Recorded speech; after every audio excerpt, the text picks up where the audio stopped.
வணக்கம், எல்எஸ் குமாரராஜன்லேருந்து பேசுகிறேம்மா. தப்பா நீங்கள் வந்து ஃப்ரூட் ஜாம் பண்ணி காட்டுறேன். அதுக்கு வந்து ஒரு ஆப்பிள் கட் பண்ணி வச்சுருக்கேன், தோல் சீவிட்டு. கொஞ்சோண்டு பீட்ரூட் கலருக்காக ஒரு கால்வாசி பீட்ரூட் வச்சுருக்கேம்மா. காஞ்ச திராட்சை இருக்குது, நீங்கள் கருப்பு வேணால் கூட போட்டுக்கோங்க. ஒரு ப்ளம் பழம் என்கிட்ட 2 பழம் இருந்துச்சு, 2 பழம் நான் கட் பண்ணி வச்சுருக்கேன், தோலோட தான் வச்சுருக்கேன். தவிர 2 வாழைப்பழம், நைலான் ஜவ்வரிசி 1 ஸ்பூன் வச்சுருக்கிறேன். வெண்ணெய், லெமன் ஜூஸ் வேணும்னா போட்டுக்கலாம், புளிப்புக்கு சர்க்கரை. நான் வந்து போட சொல்லி எப்படி போடுறேன்றதை காட்டுற பாருங்க. இந்த பாருமா, எல்லாத்தையும் ஒன்றா போட்டுருங்க. நீங்கள் பீட்ரூட் வேண்டாம்னா வேறு எதாவது கலருக்கு நீங்கள் கலர் போட்டுக்கலாமா? ஆனால் கலர் வேண்டாம் தான் நான் பீட்ரூட் போட்டுக்கேன். உங்களுக்கு வேணும்னா நீங்கள் போட்டுக்கோங்க. இந்த ஜவ்வரிசி வெந்துடுமா? நீங்கள் பெரிய ஜவ்வரிசி போடுறதா இருந்தால் இதுக்கு ஊற வச்சுட்டு தான் போடணும், அது வேகாது. இது வந்து வெந்துடும், இது சீக்கிரம் வெந்துடும். அதனால் நான் அப்படியே போடுறத பாருங்கள். எல்லாத்தையும் போட்டுட்டு ஒரு 2 விசில் வேக வச்சு எடுத்துக்கிறேன்.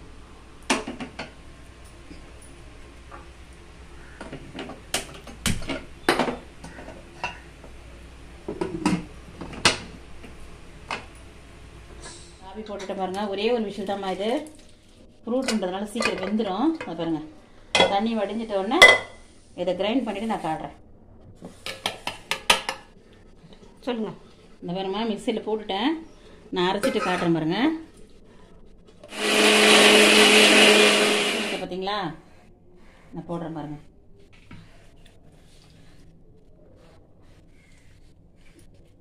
நான் கலர் எதுவுமே போடல, பீட்ரூட் மட்டும் தான் 2 துண்டு போட்டிருக்கேன். உங்களுக்கு கலர் வேணும்னா நீங்கள் போட்டுக்கணும். ஆர்டிஃபிஷியல் கலர் எதுவுமே போடல நான். நீங்கள் வேணும்னா நீங்கள் போட்டுக்கோங்க. காஞ்ச திராட்சை, பச்சை திராட்சை எது வேணுமோ நீங்கள் போட்டுக்கோங்க. அதில்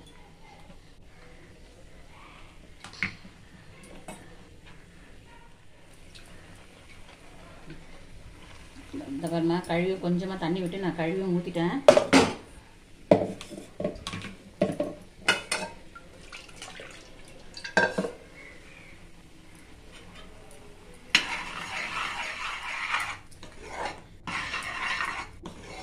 இந்த பாருமா, இது வந்து இந்த கலர் தான் இருக்கும். உங்களுக்கு வேணும்னா ஏதாவது கலர் போடுறதுனா நீங்கள் இந்த ஸ்டேஜில் போட்டுக்கோங்க. இந்த கொஞ்சம் பபிள்ஸ் வந்தோன்னா நம்ம சர்க்கரை போடலாம். இது குழந்தைங்களுக்கு வாரத்துக்கு ஒரு நாள் பண்ணி வச்சுக்கோங்கன்னா குழந்தைங்களுக்கு கொடுக்கலாமா? கடையில் வாங்குறது வந்து கெடாமல் இருக்கிறதுக்கு அவங்க போட்டு கொடுக்குறாங்க, உடம்பு நல்லதில்லை. இப்போ சர்க்கரை போட்டுறேன். சர்க்கரை நீங்கள் நாடு சர்க்கரை கூட போட்டுக்கலாமா? டேஸ்ட்டு பார்த்துட்டு சர்க்கரை போட்டுக்கோங்க, ஸ்வீட்டை பார்த்துட்டு போட்டுக்கோங்க. ஏன்னா பழம்ன்றதுனால சர்க்கரை ரொம்ப இழுக்காது. உங்களுக்கு தேவையானாலும் நீங்கள் போட்டுக்கோங்க. இதில்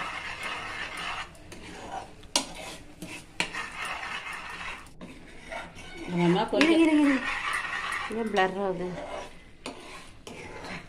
வரமா, இன்னும் கொஞ்சம் வரட்டும், இன்னும் கொஞ்சம் வரணும்.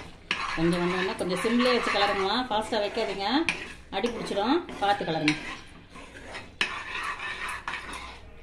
இப்படி ஊற்றுதுங்களா, இன்னும் கொஞ்சம் வரணும். வந்தோடனே நான் காட்டுறேன் பாருங்க எப்படி ஊற்றுதுன்னு சொல்லிட்டு. அந்த ஸ்டேஜில் இறக்கிட்டா கரெக்டாக இருக்கணும். ஒரு பிஞ்சு உப்பு போடுறோமா? உப்பு போடல நாங்கள் இதில். ஒரு பிஞ்சு சால்ட்டு போடுறோமா?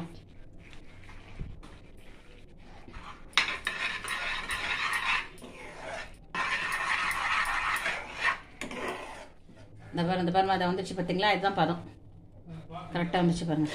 இப்படி எடுத்து ஊற்றினா முதல்ல தண்ணி மாதிரி விழுந்துச்சு, இதை இப்போ விழுது பார்த்தீங்களா? இதுக்கு மேலே விட்டிங்கன்னா முறிஞ்சு போயிடும், ரொம்ப திக்காயிரும். இந்த ஸ்டேஜில் இறக்குறீங்கன்னா கரெக்டாக இருக்கும். பாருங்க, அவ்வளோதான். இப்போ வெண்ணெய் போட்டுறேன். எனக்கு சும்மா ஒரு ஸ்பூன் போட்டிங்கன்னா கூட போடுமா வெண்ணெய். அப்படி இல்லைன்னா நெய் போட்டுக்கோங்க. வெண்ணெய் இல்லைன்னா நெய் இருந்தால் கொஞ்சம் போட்டுக்கோங்க.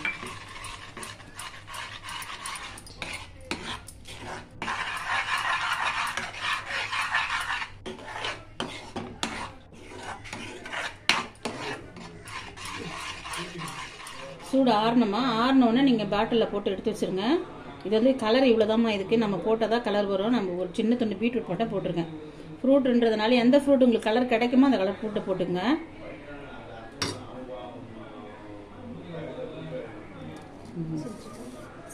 இதை பாருங்கள், செஞ்சு சாப்பிட்டு பார்த்துட்டு எப்படி இருக்குதுன்னதை கமெண்டில் சொல்லுங்கள். லைக் பண்ணுங்கள், ஷேர் பண்ணுங்கள். பாருமா, சப்ஸ்கிரைப் பண்ணுங்கள். பக்கத்தில் இருக்க பெல் பட்டன் அழுத்தி தான் நான் அடுத்தடுத்து போடுற வீடியோ உங்களுக்கு வரும். அதனால் பெல் பட்டனை கொஞ்சம் அழுத்தி விட்டுட்டிங்கன்னா அடுத்தடுத்து நான் போடுற வீடியோ உங்களுக்கு வரும். நன்றி, வணக்கம்.